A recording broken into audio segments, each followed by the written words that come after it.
Այս բնակարանի կահավորմանը ու վերանորոգմանը ուշադրություն չեք դարձնում, որովհետև ամենակարևորը այստեղ տեղն է ու տեսարանը։ Մալիբու այգում ենք, տեսեք ինչ տեսարան է բացվում դեպի հենց Մալիբու։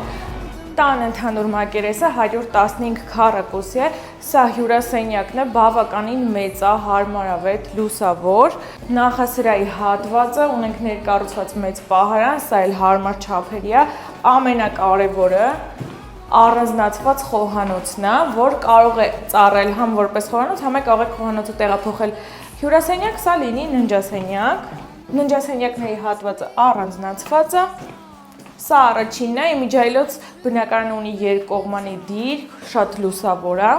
Երկրորդ ննջասենյակը էլի հարմար չափերի է, առաստաղը բարձր, առանձին զգեստասենյակ, կամ կարող եք փոխել լինի օրինակ լոգասենյակ սանհանգույց։ Իսկ արժեքների գաղտնիքա չեմ ասելու, կզանգի կասեմ։